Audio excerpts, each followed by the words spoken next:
सर्वांना नमस्कार. कोवळी कळी या स्टोरीचे 38 एपिसोड यापूर्वीच अपलोड केलेले आहेत. कृपया ते सगळे एपिसोड ऐकण्यासाठी आपल्या चॅनलला भेट द्यावी. आता बोकड शेळी माजाला आले होते. भावड्या मुद्दाम शेळीवर बोकड उडवत होता आणि खूप माजल्यासारखं करत होता. शेळी आणि बोकड मिलन सुरू झालं आणि त्यानं अनिताला विचारलं, काय वहिनी, कसं लागतंय बोकड? ती म्हणाली, शेळी आधीच गाभण आहे, रिकामी झाल्यावर बघू कसं लागतंय. आणि दोघे विचित्र हसले. हे सगळं कुसुमनं पाहिलं. त्यावेळी तिला याचा अर्थ कळला नाही, पण कुबेर घरी आल्यावर कुसुमनं त्याला हे सगळं सांगितलं. कुबेरही चक्रावला आणि त्यानं तिला सांगितलं की भावड्या आता अनितासोबत खेळणार. आणि कुसुम चक्रावली आणि म्हणाली, चला चला, काहीही बोलू नका. अनिता अशी नाही, ती किती खडूस आहे बघितलं ना. ती आपल्याशी तरी बोलते का धड कधी? आणि तुमच्याशी तर कधी नीट बोललेलं आठवतं का लग्न झाल्यापासून? कुबेर म्हणाला, तुझं खरं आहे. लग्न झाल्यापासून 1-2 वेळा फक्त ती बोलली असेल माझ्याशी, कारण तिच्या सासूनं सांगितलं ना तिला आपल्यापासून लांब राहायला. जसं काय ती अप्सरच लागून गेली आणि आपण तिच्या सुनेला दृष्ट लावतोय. कुसुम म्हणाली, होय हो, मी तिला ना चिंच दिली होती आणि तुम्ही आणलेली मुंबईची मिठाई, ती इथे मिळत नाही ना. तेवढंच तिनं खाल्लं असतं तर. आत्यानं मला देऊ दिलं नाही. म्हणाली, काहीतरी मिसळून घालेल मी त्यात. मी अशी आहे का हो? कुबेरनं आता तिला कचकन जवळ ओढली आणि म्हणाला, तुला अख्ख्या दुनियेची काळजी असते, सगळ्यांची माया येते, पण मी सोडून, हो ना? किती त्रास दिलास मला. दूर दूर राहून आताही त्रासच देतेस आणि आताही इतरांचा विषय काढून मला त्रास देतेस तू. कुसुम म्हणाली, आता यात कसला त्रास, जवळच आहे ना मी तुमच्या. कुबेर तिला दोन्ही हातात मिठीत पकडून म्हणाला, शरीरानं जवळ आहेस, पण मनानं मात्र दुसऱ्यांचा विचार करतेस ना. कुसुम, किती विचार करशील, जाऊ दे ना. स्वतःच्या घरचं खायचं आणि लष्कराच्या भाकऱ्या भाजायच्या. कुणी सांगितले? यावेळी मी फक्त थोडे दिवस आलोय. ती म्हणाली, किती दिवस थांबणार आहात? कुबेर म्हणाला, 4 दिवस. आणि ती मोठ्यानं ओरडून म्हणाली, इतके कमी दिवस का? मी नाही जाऊ देणार. तो म्हणाला, काम शेवटच्या टप्प्यात आहे ग, जास्त सुट्ट्या टाकून चालत नाहीत. पण तू काळजी करू नकोस. दरवेळी जितकं प्रेम देतो तुला, तुझ्या वाटणीचं तितकं प्रेम तुला मिळेल, असं म्हणून त्यानं तिला पुन्हा त्या गादीवर दाबली आणि खूप खूप किस करत चावे घेऊ लागला.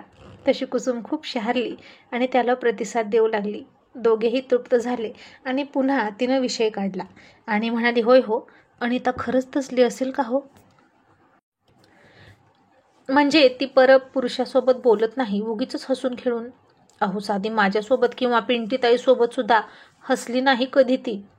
कुबेर म्हणाला, तू म्हणतेस त्यावरून तरी मला असं वाटतं की ती खडूस तर आहेच, पण ती नक्की काय करणार, तिच्या मनात काय आहे हे तिलाच माहीत. आणि कुसुम, असं जर झालं ना, ती त्या भावड्याच्या नादी लागली ना, तर पिंट्याचं काही खरं नाही. एकतर तो खूप हळवा आहे, त्याला हे सोसणार नाही. आणि कुसुम आता चिंतित झाली. धीर सावत्र होता. कसाही असला तरी शेवटी चांगल्या मनाचा माणूस होता. कधीच वाकड्या नजरेनं इकडे तिकडे बघत नव्हता. खाली मान घालून त्याचं काम करत असायचा. आणि या बायका मात्र अशा त्याचा फायदा घेतात. सासऱ्याला नाही ते नाही, पण त्याला तरी चांगला जोडीदार मिळावा अशी कुसुमची अपेक्षा होती. पण अजून कशातच काही नव्हतं. फक्त अनिताच्या आणि भावड्याच्या बोलण्यावरून कुसुम आणि कुबेरनं तो लावलेला तर्क होता. मग दुसऱ्या दिवशी कुबेर म्हणाला, चल तुला बाहेर आणतो फिरवून, आता तुला कुठे जाता येत नाही ना म्हणून, आणि मी तुला बाजार फिरवून आणतो आणि हे सँडल घालायचे, समजलं? ती पुन्हा गयावया करत म्हणाली, मला चालता येणार नाही हे सँडल घालून साडीमध्ये, आणि रस्ते कुठं धड आहेत. कुबेर म्हणाला, आता तुझी ही खड्ड्यातून चालण्याची कटकट बंद करणार आहे, म्हणूनच नेतोय तुला, चल पटकन. ती म्हणाली, काय करणार आहात, डांबरी रस्ता बनवणार की काय आता? आणि त्यानं तिला बाजारात नेली, चल ग असं म्हणून, आणि गाडीच्या शोरूममध्ये घेऊन गेला आणि नवी कोरी हिरो होंडा गाडी खरेदी केली. कुसुमचा आनंद तर गगनातच मावेना. आणि आता दोघेही पुन्हा घरी येताना नव्या कोऱ्या गाडीवर चालले. आणि हे सगळं बघून सासूच्या आणि थोडं थोडं सासऱ्याच्या सुद्धा पोटात दुखायला लागलंच. मग आता अनिता अजून बाळंतपणासाठी माहेरी गेली नव्हती. भावड्या सारखा घरी यायला लागला आणि आता त्याच्या शेळ्या नव्हत्या तरी मुद्दाम दुसऱ्याच्या शेळ्या घेऊन बोकडाला दाखवायला आणत होता. आणि सासू सासऱ्याला म्हणायचा, नाना आणि काकू, तुमच्या बोकडानं सगळ्यांच्या शेळ्या लगेच फळतात आणि बोकडंही मोठं होतं. त्यांच्यापासून झालेली करडं खूपच मोठी असायची. ते बोकडच चांगलं बेण्याचं होतं. त्यामुळे मला आग्रह होतो की मीच शेळ्या घेऊन यावं. सासू सासऱ्याला तर तेवढंच बरं वाटत होतं, कारण एका शेळीला बोकड दाखवलं की 150 रुपये मिळायचे. आणि मग काय, घर बसल्या हा धंदा झाला. रोज 2-3 शेळ्या आणायचा भावड्या. सासरा खुश होऊन म्हणाला, मग 25,000चा बोकड आहे तो. उगीच मागण्या येत नाहीत त्याला. दररोज खपली गहू, खपली पेंट, कणकीचे गोळे घालून तयार केला त्याला. कसा धष्टपुष्ट आहे बघ. आणि म्हणूनच बोकड एकदा लागला की शेळी गाभण राहणार म्हणजे राहणारच. मी गॅरंटी देऊन सांगतोय. त्यामुळे तू भरपूर गिराईक घेऊन येत जा. आणि आता भावड्याचा हा धंदा झाला होता. शेळ्या गोळा करून आणायच्या आणि पिंट्याच्या घरी आणून बोकड लावायचं. मग सासू सासरे पिंट्या शेतात जायचे आणि जाताना बोकडही घेऊन जायचे. आणि मग भावड्या म्हणाला, काकू तुम्ही रोज बोकड घेऊन शेतात कशाला जाता? हे तर घरीच ठेवत जा. मी नाही येणार तिकडे फिरत फिरत. चालून चालून माझे पाय दुखतात. एकतर इतक्या लांबून शेळ्या गोळा करून आणायच्या आणि घरी एक ठीक आहे, पण पुन्हा तुमच्या इतक्या लांब शेतात जायचं मला नाही परवडत. तुम्ही बोकड घरीच ठेवा. सासू म्हणाली, अरे घरी ठेवून काय करू? कोण सांभाळणार त्याला? 2 दिवसात त्याची तब्येत खराब होईल बघ. त्याच्यात कसलीच रग राहणार नाही. आणि भावड्या म्हणाला, अनिता वहिनी आहे की, ती बघलच की.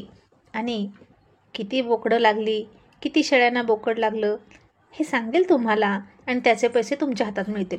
तिलाही तेवढंच घरी बसून काम मिळेल ना. आणि आता सासूला सासऱ्याला वाटलं, रिकामी असताना जी काम करत नाही ती आता 8व्या महिन्यात काय काम करणार आहे. एकतर 8वा महिना लागूनही ती माहेर गेली नाही याचंच त्यांना आश्चर्य वाटत होतं. पण आता अनिता लगेच म्हणाली, हो चालेल की, मला काय तेव्हा, फक्त लक्षच तर ठेवायचं आहे. आणि भावड्या म्हणाला, नाना एक काम करा, आता असाच एक बैलसुद्धा घ्या, कटल्या बैल, आणि त्यालाही खुराक लावा. मग बघा मी गाईसुद्धा आणतो. मग सासू सासरे खुश होऊन बोकड ठेवायला तयार झाले. मग भावड्या सकाळी सकाळी, सगळे घरी असताना येत नव्हता, नेमका उन्हाचा यायचा, कोणीही घरी नसताना. कुसुमचा मात्र आता तिकडंच लक्ष असायचं. एखाद्या गोष्टीकडे दुर्लक्ष कर असं जेव्हा एखाद्याला सांगितलं की तिकडेच लक्ष जातं, तसं तिचं झालं होतं. मग तो शेळी घेऊन यायचा आणि इथे मात्र अनिताला म्हणायचा, अनिता वहिनी शेळी आणली आहे, तुमचं बोकड सोडताय ना उडायला? तशी ती खुलायची. तिला असलं चावड बोलणं आवडायचं. पिंट्या सज्जन माणूस होता, जास्त रोमॅन्टिक नव्हता. रात्री फक्त फॉर्मॅलिटी पुरता जवळ यायचा आणि सारखा शेतीतच असायचा.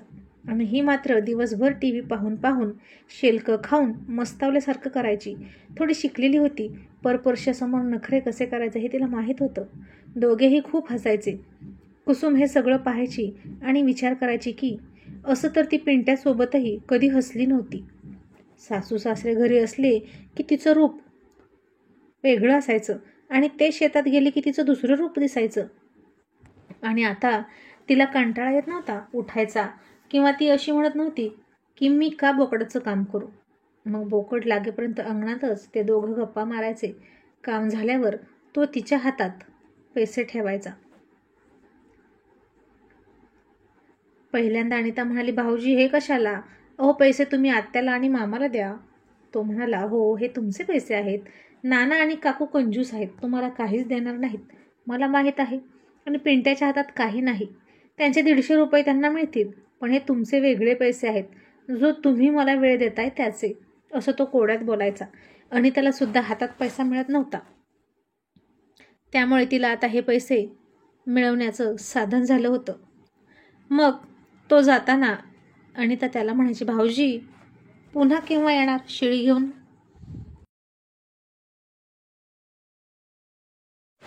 आणि ती वाटच बघत बसायची त्याची. दोघात अजून काहीच घडलं नव्हतं, पण ही सुरुवात होती. अनिता हल्ली भावड्या आला की घन पावडर लावून बसायला लागली. गरोदरपणाचं तेज तिच्या अंगावर होतंच. सुंदर दिसत होती ती. त्यांचं नक्की काय चाललं आहे हे अजिबात समजत नव्हतं कुसुमला, कारण ते सगळं अंगणात बसूनच बोलायचे, बसायचे, हसायचे. भावड्या आधीच बोलायला चावट होता, तो कुसुमच्या सासूची सुद्धा असंच चाबरट बोलायचा. म्हणून कुसुमलाही वाटायचं की तो अनितासोबतही तसाच बोलतोय. पण अनिताला हे सगळं कसं काय आवडतंय याचं कोडं तिला समजेना. ती सारखी कुबेरला फोन करून सगळं सांगायची आणि कुबेर म्हणाला, कुसुम अगं तुला आवडत नाही, तू आहेस हेकाड आणि खडूस. तुला तर तुझ्या नवऱ्यानं केलेला चावटपणाही आवडत नव्हता, पण तिला आवडत असेल तर तुझा काय प्रॉब्लेम आहे? आणि दिसतं तसं नसतं, समजलं? तू त्यांच्याकडे लक्ष देणं बंद कर, बाळाकडे लक्ष दे. नाहीतर आता मी शेती करायला सुरुवात करेन आणि तुलाही शेतात पाठवेन, लक्षात ठेव. नाहीतर तुला गरोदर करून तुझ्या माहेरी पाठवीन. घरी बसून बसून उचापत्या करतेस का? कुसुम आता खजील झाली, पण हसायला लागली आणि म्हणाली, होय हो, कधी व्हायचं आपल्याला दुसरं बाळ? कारण तुम्ही म्हणाला ना, दोन्ही बाळं मोठी झाल्याशिवाय मला शेतीत पाठवणार नाही. कुबेर म्हणाला, आता त्याला मी तरी काय करू? होत नाही तर आपले प्रयत्न सुरू आहेत ना. पण असं सारखं लांब राहायचं, 8 दिवसासाठी यायचं, म्हणून कदाचित घाई गडबडीत मिलन करायचं, म्हणून कदाचित आपण सक्सेस होत नाही. 1.5-2 महिन्यांची सुट्टी टाकून येतं बघ आता. मग कसं शेळीला बोकड लागत नाही आणि शेळी कशी गाभण राहत नाही तेच बघतो.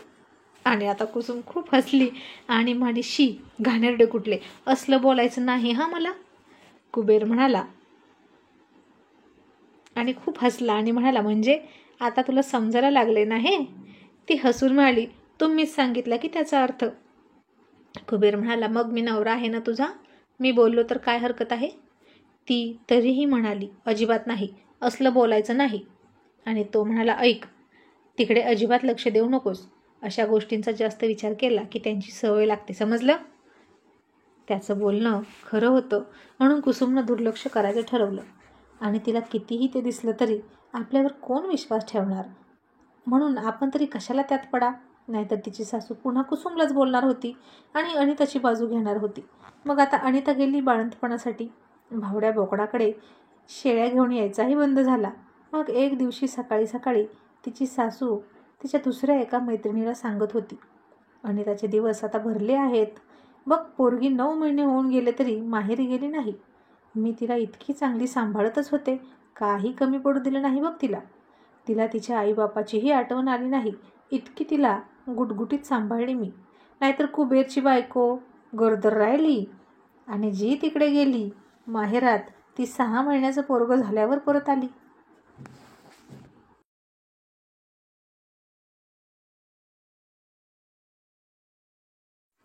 कुसुम सगळं ऐकत होती आणि म्हणून सासू टोमणे मारत होती. आणि मग सासू पुढे म्हणाली, आता बघ, मी देवाला खूप मोठा नवस केलाय, मला नातूच होणार आहे आणि पिंट्याला मुलगा होणार. खूप मोठा नवस बोलले आहे मी देवाला, 5 बोकडाची दावण कापेन असं बोलली आहे. ते बघ 3 बोकडं आहेत की नाही, ती त्यासाठीच ठेवलीत, फक्त आणखीन 2 विकत घ्यायची. आणि इतक्यात सकाळी सकाळी फोन आला की अनिताची डिलिव्हरी झाली आहे, सिझर झालं आहे आणि मुलगी झाली आहे. आणि सासूनं अरे देवा म्हणून डोक्यावर हात मारला आणि म्हणाली, कार्टी झाली होय.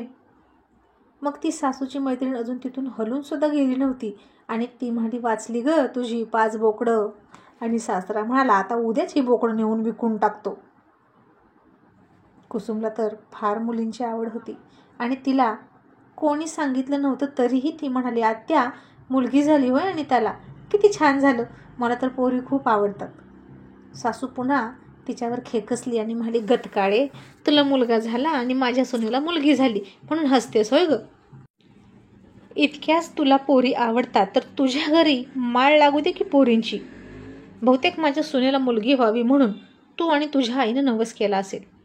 आणि आता सासरा सुद्धा डोक्यावर हात मारून घेत म्हणाला, अरे देवा, आता पहिली मुलगी झाली म्हणजे आता अशीच लांबण लागणार पोरींची. कुसुमला पुन्हा वाईट वाटलं. सासऱ्याच्या तोंडातून कायमच कुबेरसाठी निघालेलं एकच वाक्य कुसुमला आठवलं की तुझ्या घरी मुलींची रांग लागेल, तुझा वंश बुडेल, तुला पाणी पाजायला मुलगा होणार नाही, तुझं सगळं कमावलेला पैसा मुलींना हुंडा देण्यासाठी जाईल, असं सासरा नेहमी त्याला म्हणायचा. मग सासू 5वी पुजायला गेली. नाराज का असेना, मुलगी झाली म्हणून, पण दुसरा मुलगा होईलच की या आशेवर पिशवी भरून खारीक, खोबरं, डिंकाचं लाडू, अख्खा बाळंत विडा घेऊन गेली. कुसुमला मात्र ती अजिबात बघायला गेली नव्हती. कुसुमही तिच्याकडून अपेक्षा करत नव्हती, पण अशा वेळी सगळं आठवतंच ना आणि मन आपोआप तुलना करू लागतं. तसंच कुसुमचं मन तुलना करत होतं, सख्ख आणि सावत्र यामध्ये. सासू तिथं गेल्यावर सुद्धा अनिता तिच्याशी नीट बोलली नाही, पण आता करायचं काय? आपलेच दात आणि आपलेच ओठ. ती अनिताच्या बापाला म्हणजे स्वतःच्या चुलत भावाला म्हणाली, दत्तू, अरे अनिता जरा आगाऊपणा करायला लागलेली आहे, नीट बोलत नाही, तिला काहीतरी सांग.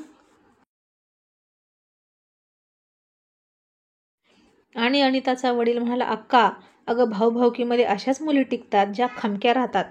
अनिता खमकी आहे आणि माझी मुलगी एकुलती एक मुलगी आहे. तुला सांगून ठेवतो आधीच. तुला माहीत होतं की नाही सगळं, तरी तुझाच हट्ट होता म्हणून मी माझी मुलगी तिथे दिली. तिला किती जागं येत होतं नोकरीवालं, तरी मी तिला तुझ्या घरी दिली. आणि तू म्हणशील तेवढा रीतिरिवाज दिला की नाही, मग आता मला काही सांगायचं नाही. सासू आता गप्प बसली. मग 6 महिन्यांनी अनिता पुन्हा सासरी आली आणि तिने पुन्हा भावड्याला निरोप पाठवला, गाभण शेळी रिकामी झाली आहे, बोकड घेऊन या, बघू तरी कसं लागतंय. आणि पुन्हा भावड्या वस्तीवर फिरून शेळ्या शोधायला लागला आणि एके दिवशी भर दुपारी अनिताच्या घरी आला.